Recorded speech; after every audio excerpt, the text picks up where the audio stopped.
nggak begitu dalam, tapi sepintas saja ya.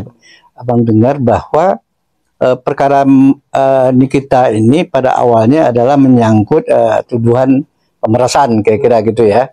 Tapi kemudian berkembang juga ada pasal dakwaan tentang pencemaran, ya, pencemaran ITE gitu ya. Yang abang dengar memang kesannya itu seolah-olah penyidikannya itu tidak pernah ada muncul ada pencemaran ITE, yang ada cuman pemerasan. Nah, mungkin ada hubungan, mungkin penuntut umum memberikan petunjuk kepada penyidik bahwa pakai pasal ini, mungkin ada relevan atau tidak. Nah, kalau memang itu terjadi, harusnya penyidik mau mengundang pada saat belum proses dilimpahkan, mengundang si tersangka Nikita. Nah, ini ada tambahan pasal, perlu di BAP khusus masalah apa yang baru itu tentang ITE itu. Nah, kalau tidak kan berarti kayak penyeludupan hukum, tahu udah di sidang ya Kak. Itulah kira-kira itu suatu hal yang kurang tepat dan tidak benar itu. Jadi kok harusnya fair dong. Jadi jangan jadi pada saat penyidik sudah mendapat petunjuk, penyidik harus mengundang supaya ada berita BAP yang menyangkut itu tuh. Nah, ya, itu yang pendapat. Kalau dari KUHAP, Bang, apakah ada terkait jaksa itu bisa mengubah? Dia memberi petunjuk boleh, tapi bukan harus ada prosesnya juga. Prosesnya penyidik harus menindaklanjuti dengan mengundang pemeriksaan kepada si tersangkanya. Misalnya Nikita. Di pembacaan dakwaan. Oh enggak dong, harus berarti dia nggak fair dong Ini harusnya dia ada keterangan menjawab tuduhan itu. Tidak hanya di pengadilan. Kalau di pengadilan kan berarti nggak ada jawaban dong dia. Berarti kan udah di peta komplit lisan dong nanti sidangnya. Nah, itu kira-kira menurut saya itu suatu hal yang ganjil dan tidak tepat. Bang, kalau ini bukan kasusnya pemerasan, artinya ini kasus pencemaran, apakah wajar nih kita menjadi ditahan, Bang? Kan kalau di KUHAP harus 5 tahun, Bang. Artinya di bawah 5 tahun itu orang nggak bisa ditahan. Ya itu kan mungkin salah satu strategi untuk. Tapi kalau pemerasan, misalnya kalau pasal pemerasan kuat juga bisa ditahan tuh 5 tahun ke atas juga hukumannya. Jadi ITE lihat dulu pasal apa. ITE kalau hanya 369 pokoknya mungkin yang ada bisa ditahan ya. Tapi kalau yang pasal 27 aja cuman nggak bisa ditahan. Tapi mungkin pasti ada yang kira-kira bisa ditahan sehingga itu adanya 369. 369 itu pasal pencemaran nama baik juga, Bang. Oh ya mungkin abang nggak terlalu pas lah gitu. Yang penting intinya kalau memang udah bisa nahan ya mungkin mereka tahan, nggak ada masalah itu. Tapi asal dia bertanggung jawab. Tapi kan ini kan suatu hal yang menurut Nikita dia tidak dia tidak tahu selama ini. Dia tahunya udah itu aja persoalan. Pas saat JPU membacakan dakwaan ya. Itu kan kaget dia gitu kan.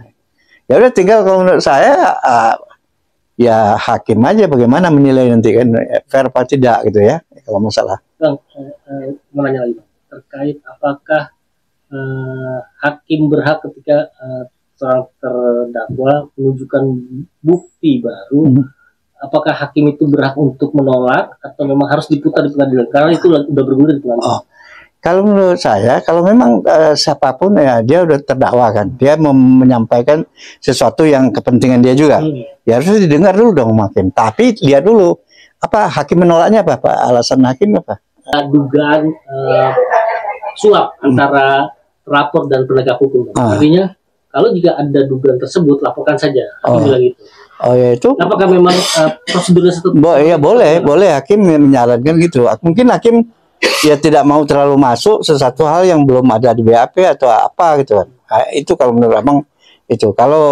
Kalau masalah sini kita ngotot menyampaikan itu nggak apa-apa, wajar kan, dia ngotot, dia nggak paham hukum secara dalam kan. Tetapi yang abang tangkap juga hakim ada menyarankan nanti pada saat pemeriksaan kepentingan misalnya bukti dan keterangan dari terdakwa itu disampaikan. Jadi menurut abang tuh masih dalam konteksnya masih awal, masih ya Nikita kan ketika ngerti hukum dia ngotot dong, dia pengen pada saat ada hadirnya si saksi ini kan lawannya nih, ya sekalian aja kan itu kepentingannya kan. Cuma Jadi hakim juga tunggulah gitu ya. Tapi ya menurut abang tuh masih fair, nggak, hakim nggak salah gitu. Dia memang haknya nih, kita bisa nanti akan disampaikan pada saat dia diperiksa sebagai ini dan saksi-saksi atau buktinya dia pada saat. Kalau sekarang kan belum selesai, ini kan masih jaksa, kira-kira gitu. Nah, kita paham ya. Kalau ini kita kan nggak paham gitu kan, nggak ngerti gitu. Tapi yang penting udah terucap kan, itu udah bagus juga, udah nanti akan di pada saat akan pada saat pemeriksaan si saksi-saksi siapa sih kita aja akan diproses, kecuali pada saat udah menjadi hak nih kita dilarang atau atau baru salah hakim kan. Kalau ini enggak, masih kalau menurut abang masih berproses, tinggal berjuang aja pada saat dia jadi jadi saksi jadi saksi-saksinya dia, ahlinya dia, berjuang aja pengacara sama nih kita. Pokoknya apa yang ini yang kira-kira nggak benar si jaksanya ya diimbang aja. Kemudian menyangkut ini tadi kan dibilang dipotong-potong si tadi itu kan belum abang jawab. Dipotong ini kan kita nggak ngerti. Mungkin kepentingannya bagaimanapun jaksa kan dia pengen bagaimana ini terbukti salah nih kita kan di mata dia gitu. Kemudian ada pertanyaan ke jaksa saksi itu mungkin yang nggak bagus untuk kepentingan jaksa, makanya dipotong. Itu kepentingan dia, nggak ada masalah. Artinya memang harus ada rule. Iya, dia boleh motong cuma dipotong tuh kira-kira kayak gimana gitu, kecuali dia tambahkan keterangan dari jaksa. Gini dong, itu salah. Tapi kalau hanya sekedar memotongnya, apa yang dipotong juga kita nggak tahu asalnya. Jadi itu kepentingan jaksa aja. Itu kan jaksa kalau dalam perkara ya kepentingan jaksa dan kepentingan pengacara untuk kliennya, untuk itu abang susah menilai lah. Pokoknya abang yang fair aja lah. Pokoknya itu kurang lihat abang. Kalau menurut pandangan abang, apakah ini kita menjadi dalam kasus King ini patah hukum kita? Ya kalau ditahan itu ya itu subjektif mereka ya. Subjektif penegak hukum, baik penyidik maupun penuntut umum. Ya jadi susah abang menilai. Kalau yang penting udah ada pasal yang bisa ancamannya bisa ditahan.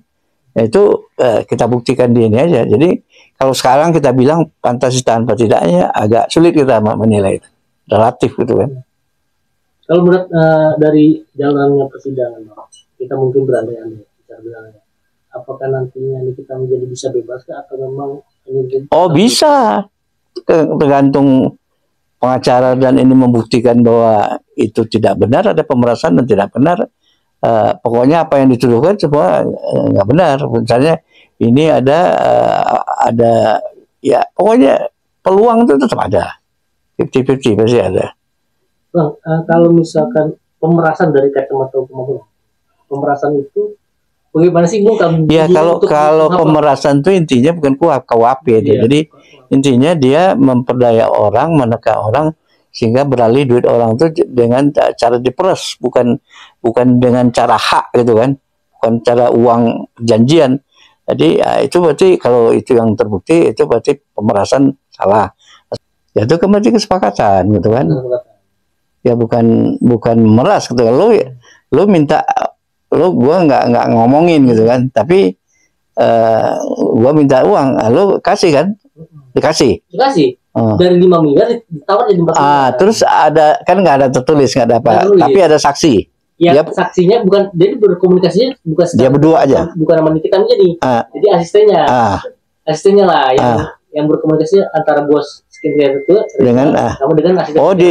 Jadi bukan Nikita malah si asistennya yang bilang kalau mau nutup mulutnya Nikita, ya harganya 5 miliar. Kalau nggak mau produk segala itu. Tapi Reza menawar, dibayar secara cicil 2 miliar. Dia bayar tuh langsung ke Nikita? Langsung ke rekening, ada rekening ke satu, terus yang 2M-nya secara cash bang. Langsung ke Nikita yang cash? Nggak tahu, ke Nikita bang. Tadi apakah memang itu suatu pemerasan atau memang ada perjanjian terkait nutup? Iya, lihat dulu sejauh mana kesepakatan itu kan bisa diperiksa itu. Ya, atau misalnya saya kalau si yang memberi, ya saya merasa diperas, tapi saya peras, kamu kan udah meminta melalui itu, kan nggak langsung juga nih kita kan. Nah, kalau di dalam sidang tuh nih kita ngakui nggak bahwa dia menerima, dia minta itu belum Dia sampai.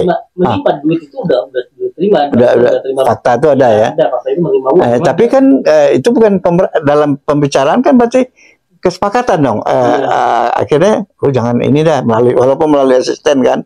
Ya udah dia minta 5M itu kan berarti kesepakatan, berarti itu bukan pemerasan gitu. Kecuali pemerasan itu nekan kalau enggak gua umumkan nih. Ya kan? Nah, itu baru dianggap pemerasan. Oh, gitu. Artinya jadi sepanjang tidak ada itu ya berarti kesepakatan. Lu yang menawarin gitu. Gua oke aja gitu kan. Kalau ada pencemaran nama baik ya sih Bang, kalau misalkan dia ngomong-ngomong gitu, Nikita Mirzani. Di mana pencemarannya? Nggak ada itu kan. Kalau menurut saya dia apa? Kalau dia pencemaran itu dia umumkan di luar nggak? Kan nggak ada kan? Nggak kan, rekaman suara itu jadi bukti Bang. Artinya rekaman suara itu jadi bukti. Ketika ada harga 4 miliar, yang jadi 4 miliar itu kan jadi bukti, barang bukti rekaman. Jadi berhak nggak sih Bang, kecuali penegak hukum ketika orang biasa merekam percakapan itu? Ya karena dia mau membayar, wajar aja direkam. Kan maksudnya yang merekam sih yang mengeluarkan uang kan? Iya. Ya wajar aja kalau menurut dia kan melepas uang masa ya kita wajar. Cuma kemudian jadi bukti enggaknya itu nanti kan tergantung bagaimana jaksa, bagaimana hakim nilainya kan. Kalau itu kan ini sebenarnya awalnya apa kesepakatan kan, bukan pencemaran, bukan untuk masuk barang bukti, bukan nggak kuat itu menurut saya. Ini kan dipelintir aja kan supaya jadi ada dasar juga untuk pencemaran gitu kan. Artinya Abang masih bias mungkin ya Bang. Iya, karena nggak harus objektif gitu kan. Tapi kan tetap ganda. Kalau memang kuat ya silahkan gitu. Tapi kalau enggak jangan dipaksakan dong pencemarannya, ya kan? Karena awalnya kan kesepakatan. Ya kan? Ada pembicaraan. Kalau misalkan memang lu nggak mau bayar juga nggak masalah. Iya, nggak ada masalah. Kenapa lu bayar? Lu juga kan salah gitu kan? Nah, gitu intinya.